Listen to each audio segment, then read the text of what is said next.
आज की वीडियो का पहला प्रश्न है, शब्द की सबसे छोटी इकाई क्या कहलाती है? तो विकल्प में है स्वर, वर्ण, व्यंजन या अयोगवाह। तो चलिए सही विकल्प का चयन करें। क्या आएगा यहाँ पर? तो यहाँ पर जो सही विकल्प आएगा तो वो आएगा विकल्प भी वर्ण। शब्द की सबसे छोटी इकाई को वर्ण कहा जाता है। तो यहाँ पर थोड़ी सी व्याख्या है, व्याख्या को देख लीजिए। व्याख्या इस प्रकार से है कि जो शब्द भाषा की सबसे छोटी इकाई वर्ण या ध्वनि कहलाती है। हिंदी में कुल 52 वर्ण होते हैं, जिनमें स्वरों की संख्या 11 है। याद रखिए, कई बार प्रश्न पूछा जाता है कि जो स्वरों की संख्या कितनी मानी जाती है, तो स्वरों की संख्या मानी जाती है 11, और जो मूल व्यंजनों की संख्या मानी जाती है ये 33 है, और 2 अयोगवाह हैं। अयोगवाह कहते हैं अह और आह को। तो यहाँ पर आप देख सकते हैं, ये जो, रुकिए, ये देखिए, इन्हें अयोगवाह कहा जाता है। आपने ध्यान रखना है, प्रश्न बनता है कई बार ये। और 2 द्विगु गुण हैं। ये जो 2 द्विगु गुण हैं, ड ढ, और 4 संयुक्त व्यंजन हैं। अधिकतर ये संयुक्त व्यंजन पूछे जाते हैं कि निम्न में कौन सा संयुक्त व्यंजन है या नहीं है। तो आपने याद रखना है, कुल वर्ण है 52, और स्वरों की संख्या है 11, मूल व्यंजनों की संख्या है 33, 2 अयोगवाह हैं, 2 द्विगु गुण हैं और 4 संयुक्त वर्ण हैं। तो इनका आपने ध्यान रखना है, अक्सर परीक्षा में ये तथ्य पूछे जाते हैं। पर 2 इसमें पूछा गया है, भाषा की मूल इकाई क्या है? विकल्प में है अक्षर, ध्वनि, संकेत, वर्णमाला। आप मेरे उत्तर देने से पहले अपने उत्तरों को कमेंट बॉक्स में दे सकते हो, जिससे आपका रिवीजन हो जाएगा और एक तरह से आपका मॉक टेस्ट भी हो जाएगा, ठीक है ना? इसका भी आपने ध्यान रखना है। तो यहाँ पर जो सही विकल्प हो जाएगा 2 का, तो वो हो जाएगा विकल्प बी, ध्वनि। भाषा की मूल इकाई ध्वनि है, बी सही विकल्प हो जाएगा यहाँ। और जितने भी प्रश्न मैं यहाँ पर डिस्कस करूँगा, ये सभी पीछे किसी न किसी परीक्षा में पूछे गए हैं, इसलिए ये महत्वपूर्ण हो जाते हैं आपकी आगामी परीक्षा के लिए भी, ठीक है? तो चलिए यहाँ पर थोड़ी सी व्याख्या है, व्याख्या को देख लेते हैं। भाषा की मूल इकाई ध्वनि है। भाषा की पूर्ण सार्थक इकाई वाक्य है। वाक्य से छोटी इकाई उपवाक्य है। उपवाक्य से छोटी इकाई पदबंध है। पदबंध से छोटी इकाई पद या शब्द है। पद से छोटी इकाई अक्षर, और अक्षर से छोटी इकाई ध्वनि या वर्ण है। तो देखिए दोस्तों, कितना सुंदर डायग्राम या यहाँ पर व्याख्या की गई है, बहुत ही ज़्यादा महत्वपूर्ण है। इसे वेरी वेरी इंपॉर्टेंट मानिए आप, या तो स्क्रीनशॉट लीजिए इसका या कहीं नोट डाउन करिए इसे। क्या है भाषा की मूल इकाई? क्या है? ध्वनि। ध्वनि को भाषा की मूल इकाई कहा जाता है। भाषा की पूर्ण सार्थक इकाई क्या है? तो ये भाषा की पूर्ण सार्थक इकाई वाक्य हो जाएगा। वाक्य से छोटी इकाई क्या है? तो ये उपवाक्य हो जाएगा। उपवाक्य से छोटी इकाई क्या है? पदबंध है छोटी। इसके पश्चात पदबंध से छोटी इकाई क्या है? पद या शब्द।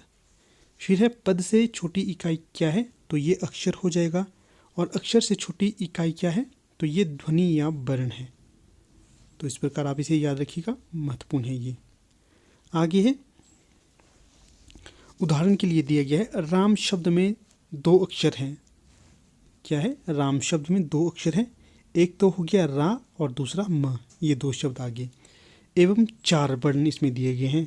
4 वर्ण किस प्रकार से दिए गए हैं मैं दिखा देता हूँ आपको। पहले तो आ गया र, इसके पश्चात आ की मात्रा, फिर म, और इसके पश्चात आ की मात्रा। तो ये 4 वर्ण राम शब्द में आते हैं। ध्यातव्य है कि शब्द भाषा की सबसे छोटी इकाई है। क्या है? शब्द भाषा की सबसे छोटी इकाई है। अगर पूछा जाए भाषा की सबसे छोटी इकाई क्या है, तो वो शब्द हो जाएगा, ठीक है? तो चलिए ठीक है, अगला प्रश्न देख लेते हैं। 3, वर्णों के समुदाय को क्या कहते हैं? विकल्प में है वर्णमाला, सर्वनाम, अक्षर, क्रिया। तो यहाँ पर सही विकल्प का चयन करना है आपने। तो वर्णों के समुदाय को क्या कहते हैं? इसका यहाँ पर सही विकल्प हो जाएगा विकल्प ए, वर्णमाला। यहाँ पर थोड़ी सी व्याख्या दी गई है, व्याख्या को भी देख लेते हैं। वर्णों के समुदाय को वर्णमाला कहते हैं। वर्ण भाषा की सबसे छोटी इकाई होती है। इसके उच्चारित स्वरूप को ध्वनि भी कहा जाता है। क्या कहा जाता है? इसके उच्चारित स्वरूप को ध्वनि कहा जाता है। अगला प्रश्न है 4, इसमें पूछा गया है, वर्णमाला किसे कहते हैं? विकल्प में है शब्द समूह को वर्णमाला कहा जाता है, वर्ण समूह को वर्णमाला कहा जाता है, शब्द गणना को वर्णमाला कहा जाता है, व्यवस्थित वर्ण समूह को वर्णमाला कहा जाता है। तो यहाँ पर सही विकल्प का चयन करना है। तो यहाँ पर जो सही विकल्प हो जाएगा तो वो हो जाएगा विकल्प डी, व्यवस्थित वर्णों के समूह को वर्णमाला कहा जाता है। डी यहाँ पर सही विकल्प हो जाएगा।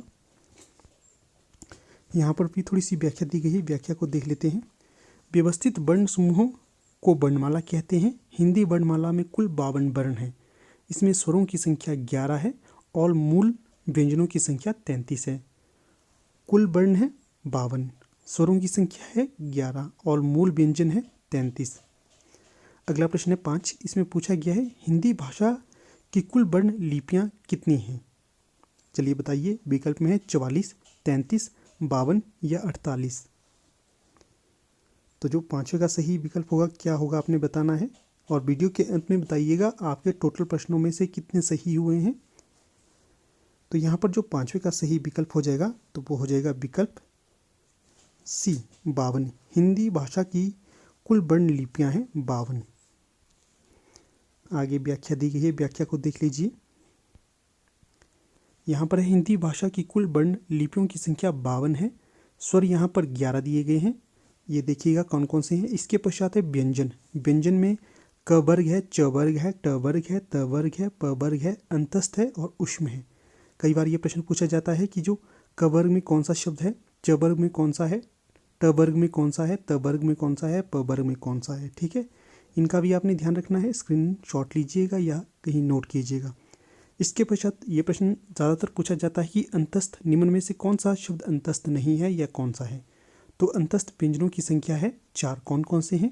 य, र, ल, ब, ये 4 हैं। और इसी प्रकार उष्म की संख्या भी 4 है। श, श, स, ह, ये है। देखिए, चलिए अब अगला प्रश्न देख लेते हैं। आगे है संयुक्त व्यंजन। संयुक्त व्यंजन भी पूछे जाते हैं। तो इनकी संख्या भी 4 है। अयोगवाह इनकी 2 है। द्विगुण व्यंजन इनकी 2 है और कुल वर्णों की संख्या 52 है। अगला प्रश्न देख लेते हैं 6। हिंदी में ध्वनियाँ कितने प्रकार की होती हैं? विकल्प में है 2, 4, 6 या 8। तो छठे का सही विकल्प बताइए क्या आएगा? तो यहाँ पर छठे का सही विकल्प हो जाएगा हिंदी में ध्वनियों की कितने प्रकार की मानी जाती है? तो हिंदी में ध्वनियाँ मानी जाती है 2 प्रकार की। तो यहाँ पर विकल्प ए सही हो जाएगा। थोड़ी सी व्याख्या यहाँ पर दी गई है, व्याख्या को देख लेते हैं। हिंदी वर्णमाला में ध्वनियाँ मुख्यतः या मूलतः 2 प्रकार की होती हैं। कौन कौन सी होती हैं? स्वर और व्यंजन। स्वतंत्र रूप से उच्चारित होने वाले वर्ण स्वर कहलाते हैं और स्वरों की सहायता से उच्चारित होने वाले वर्ण व्यंजन कहलाए जाते हैं। तो चलिए यहाँ पर मैं फिर से आपको बता देता हूँ। देखिए, अगर कई बार आपसे प्रश्न बनाए कि जो हिंदी वर्णमाला में ध्वनियाँ मुख्यतः कितनी हैं, तो ये हो जाएंगी 2। ध्वनियाँ 2 हो जाएंगी। कौन कौन सी होंगी? एक तो हो जाएगी स्वर और दूसरी हो जाएगी व्यंजन। कई बच्चों को ये कन्फ्यूज़न होती है कि स्वर किसे कहते हैं और व्यंजन किसे कहते हैं। तो चलिए मैं आपको बता देता हूँ। स्वर उन्हें कहा जाता है जो स्वतंत्र रूप से हमारे मुख से उच्चारित होते हैं। उदाहरण के लिए मैं कहूँगा क। देखिए, जब हम इसका उच्चारण करते हैं तो किसी भी प्रकार की रुकावट हमारे मुख में नहीं आती है, तो इन्हें कहा जाता है स्वर। अगर हम व्यंजन की बात कहें तो व्यंजन का उच्चारण करते समय हमें स्वरों की सहायता लेनी पड़ती है, तो इन्हें व्यंजन कहा जाता है। इस प्रकार से आप इन्हें याद रख सकते हैं, किसे व्यंजन कहा जाता है और किसे स्वर कहा जाता है। अगला प्रश्न है 7। इसमें पूछा गया है वर्णों के कितने भेद हैं? तो वर्णों के भेद बताने हैं। विकल्प में है 10, 7, 2 या 8। तो 7वें का सही विकल्प का चयन करें। कौन सा यहाँ पर विकल्प होगा? तो 7वें का सही विकल्प हो जाएगा 2। वर्णों के 2 भेद माने जाते हैं। सी सही विकल्प हो जाएगा यहाँ पर। अगला प्रश्न यहाँ पर दिया गया है 8। इसमें पूछा गया है जिनका उच्चारण स्वतंत्रता से होता है और जो व्यंजन के उच्चारण में सहायक होते हैं उसे क्या कहते हैं? तो दोस्तों अभी मैंने पीछे आपको ये प्रश्न बताया था, इसका क्या होगा? तो चलिए बताइए। विकल्प में है संज्ञा, स्वर, व्यंजन या विसर्ग। तो 8वें का सही विकल्प क्या होगा? तो ये हो जाएगा विकल्प बी, स्वर। स्वर वे हैं जिनका उच्चारण स्वतंत्रता से होता है, कोई भी रुकावट मुख विवर में नहीं आती है और ये व्यंजन के उच्चारण में भी सहायता प्रदान करते हैं और इन्हें स्वर कहा जाता है। थोड़ी सी व्याख्या आगे दी गई है, व्याख्या को देख लेते हैं।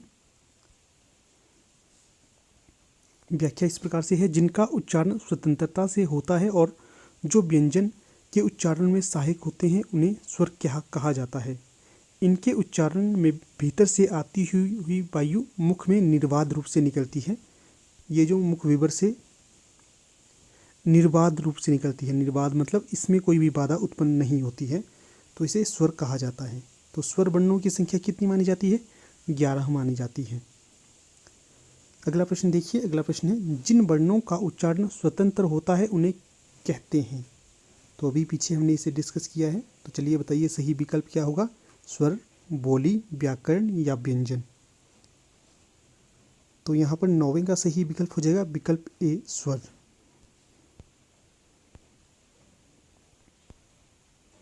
यहाँ पर थोड़ी सी व्याख्या दी गई है, व्याख्या को देख लेते हैं।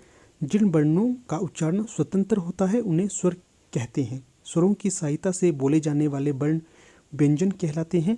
भाषा के शुद्ध और स्थायी रूप को निश्चित करने के लिए आवश्यक नियमबद्ध योजना को व्याकरण कहा जाता है तथा भाषा का क्षेत्रीय रूप बोली कहलाती है। तो यहाँ पर आपके लिए सबसे महत्वपूर्ण तो ये बनेगा कि जो व्याकरण किसे कहा जाता है? व्याकरण उसे कहा जाता है भाषा के शुद्ध और स्थायी रूप को निश्चित करने के आवश्यक नियमबद्ध योजना को व्याकरण कहा जाता है। और इसी प्रकार पूछा जाए बोली किसे कहा जाता है, तो बोली उसे कहा जाता है जो भाषा का क्षेत्रीय रूप होता है, उसे बोली कहते हैं। तो यहाँ से आपके 2-4 प्रश्न बन जाते हैं। एक तो व्याकरण का होगा और दूसरा बोली का होगा और तीसरा स्वर और चौथा व्यंजन का हो जाता है। अगला प्रश्न यहाँ पर दिया गया है। प्रश्न है, हिंदी वर्णमाला में स्वरों की संख्या डैश है, रिक्त स्थान की पूर्ति करें। तो रिक्त स्थान में क्या आएगा?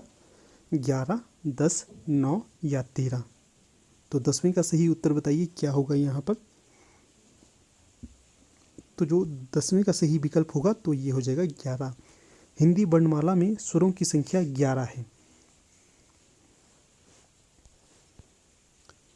तो यहाँ पर थोड़ी सी व्याख्या दी गई है, व्याख्या को देख लेते हैं।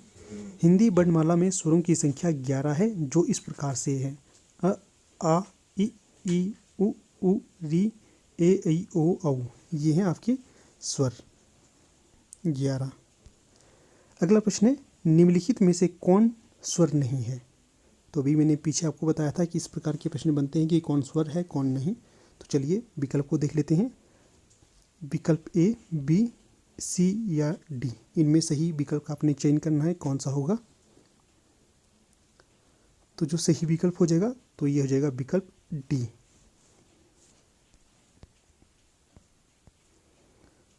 तो यहाँ पर थोड़ी सी व्याख्या दी गई है, व्याख्या को देख लीजिए। इसके पश्चात अगले प्रश्न को देखते हैं। अगला प्रश्न है 12, कौन स्वर नहीं है? फिर से पूछा गया है कौन सा वर्ण यहाँ पर जो दिया गया है ये स्वर नहीं है। तो चलिए विकल्प का चयन करें आप, कौन सा होगा? विकल्प ए, बी, सी या डी। तो यहाँ पर जो विकल्प स्वर नहीं होगा तो वो हो जाएगा विकल्प डी, ब। ये स्वर नहीं है, बाकी सभी स्वर हो जाएंगे। तो यहाँ पर भी थोड़ी सी व्याख्या दी गई है, चलिए देख लेते हैं व्याख्या को। उपयुक्त विकल्पों में व स्वर नहीं है, यह एक स्पर्श व्यंजन है। कैसा व्यंजन है ये? यह एक स्पर्श व्यंजन है। यह प वर्ग का, किस वर्ग का? प वर्ग का तृतीय व्यंजन है जिसका उच्चारण स्थान ओष्ठ है। तो देखिए एक प्रश्न से आपके कितने प्रश्न बन जाते हैं। पहला तो ये हो गया कि जो ये है ब, ये एक स्पर्श व्यंजन है। दूसरा प्रश्न ये हो जाएगा इसका उच्चारण स्थान प वर्ग से होता है, इसका उच्चारण या वर्ग कौन सा है? तो ये प वर्ग का हो गया। और तीसरा ये है कि ये प वर्ग में तीसरा व्यंजन है। और चौथा प्रश्न ये हो जाएगा कि इसका उच्चारण स्थान क्या है? तो प का उच्चारण स्थान ओष्ठ हो जाएगा। तो इस प्रकार से आपके एक प्रश्न में ही 5 प्रश्न बन जाते हैं। अगला प्रश्न है यहाँ पर, निम्नलिखित में से कौन मूल दीर्घ स्वर नहीं है? विकल्प में है आ, ई, उ, ओ। तो सही विकल्प का आपने चयन करना है। तो यहाँ पर जो 13 है इसका सही विकल्प हो जाएगा विकल्प डी, ओ दीर्घ स्वर नहीं माना जाता, मूल दीर्घ स्वर। ठीक है, तो यहाँ पर डी सही विकल्प हो जाएगा। तो यहाँ पर थोड़ी सी व्याख्या है, व्याख्या को भी देख लेते हैं। स्वतंत्र रूप से उच्चारित वर्ण स्वर कहलाते हैं। हिंदी वर्णमाला में 11 स्वर हैं जिनका वर्गीकरण निम्न प्रकार से हुआ है। एक है ह्रस्व स्वर, दूसरा है दीर्घ और तीसरा है संयुक्त स्वर। ठीक है, तो चलिए पहले ह्रस्व को देख लेते हैं। जिन स्वरों की उत्पत्ति दूसरे स्वरों से ना होकर स्वतंत्र रूप से होती है उन्हें ह्रस्व स्वर कहलाते हैं या कहा जाता है। इसमें है अ, ई, उ, री, इन्हें मूल स्वर कहा जाता है। इसी प्रकार जो दीर्घ स्वर कहा जाता है, इसमें आएंगे आपके दो समान मूल स्वरों के योग से निर्मित स्वर दीर्घ स्वर कहलाते हैं। जैसे आ, ये आपका दीर्घ स्वर हो गया, फिर बड़ी ई आपकी होगी, फिर बड़ा ऊ, ये मूल दीर्घ स्वर कहलाते हैं। इसी प्रकार संयुक्त व्यंजन संयुक्त स्वर हो जाएंगे जो जब दो असमान स्वर परस्पर जुड़ते हैं तो उन्हें संयुक्त स्वर कहा जाता है। उदाहरण के लिए ए हो गया, ऐ हो गया, ओ हो गया, औ हो गया, इन्हें संयुक्त स्वर कहा जाता है। अतः प्रश्नागत विकल्पों से ओ मूल दीर्घ स्वर नहीं माना जाता है, यह एक संयुक्त स्वर माना जाएगा।